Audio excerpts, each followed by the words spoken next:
May secret admirer daw ang mga Piscean. O, relate ba kayo dyan, mga ka-Piscean? Ayan. Ako siguro nga kasi eto, ayan, meron akong pimples. Ay, baka gustong gusto ako wala namang napupusuan. Napupusuan. Ayan, panoorin nyo guys ang aking video.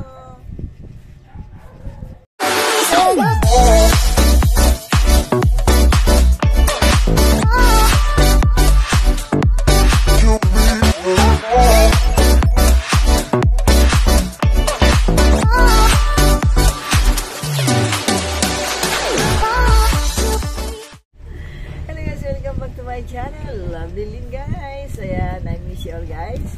At syempre, eto, magpapatuloy pa rin ako ng aking pag-picture about sa mga Piscean. Ayan, mga ko-Piscean dyan, Matilo Piscean in English na. Ayan guys, ano nga ba? Kumusta nga ba kayo mga Piscean dyan? At syempre ako, eto, mag-share naman ako sa inyo na nare-relate ako sa mga basa ng mga tarot readers na yan. Siyempre, unang-una na kay Lola Baby at medyo kunti ang nabasa ko nitong mga huling araw. At iba'y na kalimutan ko na naman sa dahil ko nang nabasa ng mga nakaraan linggo. Pero itong last reading ni Lola Baby ay super relate ako guys. Kasi nga, yun daw, ano ba yun? Yun sabi niya, yung may sitwasyon na pagkakataon na yung tungkol sa paglipat ng bahay o may naibigay na oportunidad na parang biyaya, parang gano'n na parang iba ang pinili. Ayan. Shout out to you, Lola Baby. Ayan. Connect po sa channel ni Lola Baby. Lola Baby po, tarot reader, napakagaling po yan. At yun nga, yung relate ako as in ako napili kong yung pagbigay sa akin ng bahay ng anak ko. Yung dati pa ay pinili kong lumipat o bumalik doon sa akin tinitirahan na inuupahan. Ordinary lang, normal. Ordinary na upahan lang yon. So, hindi mawawala ang ipis at may mga bubuit doon. So, at pinili ko yon kaysa doon sa binigay sa akin ng bahay ng anak ko na bahay. At itong lately at ngayon ay ako'y last week ako ay naglipat na, umalis na ako sa tinitirhan kong upahan na maliit. Yung nakikita nyo lagi na may background ako na wallpaper na colorful. So ayan, ay wala na ako doon. Totally wala na ako doon.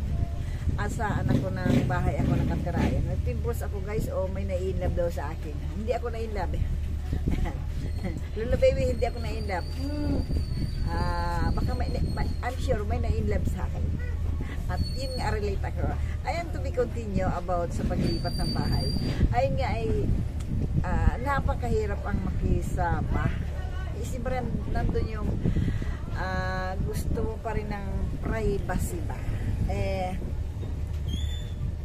Ang hirap explain. Siyempre, anak mo yun. Pero kahit ganon, parang bang ikaw ay nabawasan yung kalayaan mo bilang palibasa ako ay solo.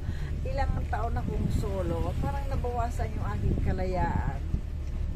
Pero malaki talaga ang pagkakaiba nung yung solo ka, syempre. Kahit ka malungkot, at least nagagawa mo yung gusto mo na halimbawa, yung mga simpleng bagay na pagdating ko noon sa bahay, pag uwi ko, parang may store. Ayan, ako'y naabala tayo. Dumating yung aking apo. So, ayan, today continue guys. Mahirap talaga ang makasama. Pagdating ko galing sa pag ako'y solo, ay siyempre, ako solo lang. Ang ginagawa ko, ako ay naghuhubot lang ng aking damit. Nakaiwan lang ang aking pangilalim. So, hindi ko yung nagagawa doon sa bahay ng ako. Ayan, 35.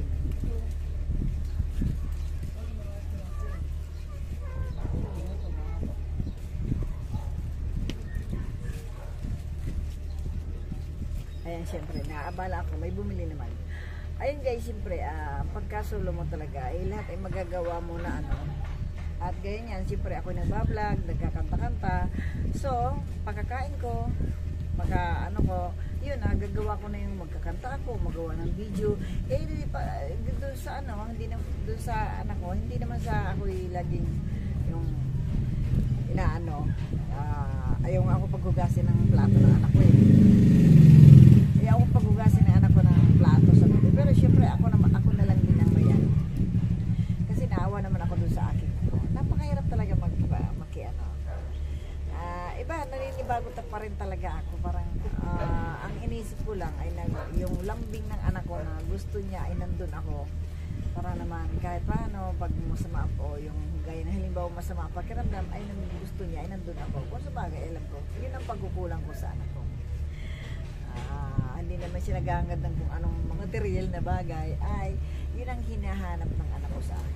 Alam ko naman ay yun ang pagkukulang ko. So ano pa nga ba? Lola baby, grabe. Sobrang pagka-relate ko doon. Pinili ko yung siyempre alam mo maganda ang bahay ng anak ko. At nakikita niya yung konkreto, kumbaga. Pinipili ko pa rin, parang gusto ko pa rin bumalik dun sa aking bahay na inuupahan na yung pagiging solo ko.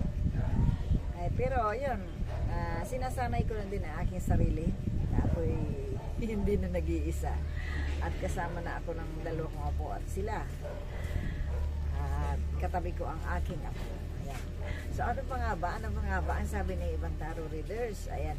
At ang tungkol naman sa love life ay, ayan, yung ibang hindi pa nagkaka-love life na tulad ko. Ay, wag daw mag-alala, talaga magkakaroon talaga naman. Antayin ko na lang yan. Antayin ko na lang talaga yan. Yung love life na yan. At ano pa nga ba? Ayan, may kodi ko ako guys. Ayan, may celebration daw ngayong buwan na ito. At ayan na, nakapag-celebrate na nga kami. At birthday ng aking apo. At sa dalawang apo ay parehas birthday nila. So, ayun talaga magkakaroon ng celebration. At siyempre may travel daw ngayon ang Topaysian. At relate naman ako dyan siyempre. At kami daw ay may pupuntahang travel at celebration. At yung pangalawa kong apo nga ay ayan, 2 days na namang sarado ang aking store. So, ayan. Ano ba nga ba? Ayan, may iiwanan daw na sitwasyon at may ile-let go daw ako. Ayun nga, ito na nga sinasabi ko lagi na iiwanan ko na po ito. Siguro more than a month na lang ako dito kasi naka-set na, naka-schedule na yung aking mga gagawin o pupuntahan. Kaya, magpapahinga muna ako. At yan, alagaan ko na daw ang sarili ko. At tamang-tama nga naman yung ang nabasa ko sa tarot reader na ito, si Mei-chan. Ayan. Try niyo po ang hanapin si Mei-chan. Mei-chan or May. Yung Tagalog reader, tarot reader. Ayan, marami pong exciting na travel ang mangyayari daw. Ay, sana nga, nakaka-excite naman. Sana nga, siyempre kasi bawi time ako kasi ako nga ay parang piniga sa aking naranasan at nararanasan ngayon na yung tungkol sa hindi halos ako makamove on. Ang hirap guys, yung nagbabayad ako ng maraming utang ngayon dahil ako nga ay nanakawan guys. Ayaw ko na halos laging maalala kaso hindi ko makakalimutan dahil kung hindi ako nanakawan ng malaki-laki ay hindi ako magbabayad ng todo-todo ng utang. Ano pa nga ba? Ayan. Ipakita na ang mga talent daw ng mga Piscean ay dapat nang ilabas na. At itong noong pa nga ito na relate ako na ang talent daw na yan natin ay mapapagkakitaan natin. Ayan. Siguro nga kasi siyempre nandito tayo sa social media. Ayan. Kahit paano, ganun lang yung boses natin ay may nai-enjoy naman at kakapagbigay tayo ng kasiyahan. Ano pa nga ba? Ayan. Ayan, alagaan ang sarili ni Pisces. At gaya ko, ayan ang kondisyon ko. Siyempre, alam niyo naman, sabi ko nga ako po ay mild stroke na for yan, almost 5 years na po akong stroke and thank you Lord ako binubuhay pa ni Lord. At siyempre may balak pa siguro sa akin si Lord kaya ako hindi kinukuha. Ayan, ano pa nga ba? Ayan, ang pag-iintay ng isang Piscean ay worthy daw naman at may magandang paparating sa buhay natin. Sana nga, at ako'y pagod na po, at ako'y tawa-tawa lang na ganito, ako po'y deep inside ay napakalaki po ng isipin ko. Alam niyo naman, ang Piscean daw talagang magaling magtago ng problema. Tawa-tawa lang, masayahin, ayan, yun. Matulungin, mabait, ayan, hindi po sa binubuhat ko ang ugali ng isang Piscean. Ay, ayon sa akin, nababasa o napapanood, ay, yun nga ang karakteristik ng isang Piscean. Ang Piscean naman talaga ay may yun na easy-share na talent. Ayan, kasi ako rin yan. Gaya ng, hindi guys, pasensya na kayo.